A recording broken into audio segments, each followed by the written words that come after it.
আসসালামু আলাইকুম। আজ আলোচনা করব আয়নাঘর নিয়ে। আয়নাঘর উপস্থাপন করেছেন কে? এই সকল প্রশ্নের উত্তর এই ভিডিওতে। শেখ হাসিনা দেশ থেকে পালিয়ে যাওয়ার পর আলোচনায় এসেছে তার নির্যাতনের বন্দিশালা আয়নাঘর। যদিও ২০২২ সালের আগস্টে নেত্র নিউজে প্রকাশিত এক প্রতিবেদনে আয়নাঘর শব্দটি উঠে আসে। স্বৈরাচার শেখ হাসিনার রোশনালে পড়ে রাষ্ট্রীয়ভাবে গুমের শিকার রাজনৈতিক কর্মী ও সংগঠক ও বিভিন্ন পেশাজীবীদের ধরে এখানে গুম করে রাখা হয়। এই ভয়ঙ্কর আয়নাঘর থেকে মুক্তি পেল আরমান। আরমানকে দীর্ঘ ৮ বছর পর মুক্তি দেওয়া হলো। আরমানকে যেভাবে আটক করা হয়েছিল ২০১৬ সালের ৯ আগস্ট মিরপুরের বাসা থেকে ব্যারিস্টার আরমানকে তুলে নিয়ে যায় আইন শৃঙ্খলা রক্ষাকারী বাহিনীর সদস্যরা এবং আরমান ছিল সম্পূর্ণই নির্দোষ। তাকে বিনা অপরাধে গুম করা হয়েছিল।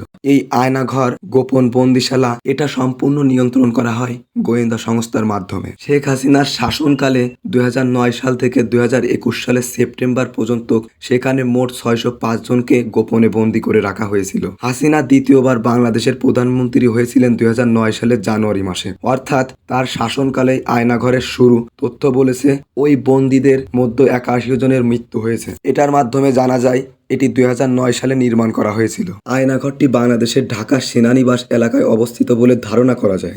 আয়নাঘর বা হাউস অফ মিরর হল একটি গোপন আটক কেন্দ্রের নাম, যা director general of forces intelligence DGFI বাংলাদেশের প্রতিরক্ষা বাহিনীর গোয়েন্দা শাখা দ্বারা পরিচালিত হয়। এবং আয়নাঘর সম্পর্কে আপনাদের যদি কোনো মন্তব্য থেকে থাকে অবশ্যই এই ভিডিওর কমেন্টে আপনারা আপনাদের মূল্যবান মন্তব্য করতে পারেন। ধন্যবাদ। সবাই ভালো থাকবেন, সুস্থ থাকবেন এবং অন্যায়ের পথে রুখে দাঁড়াবেন।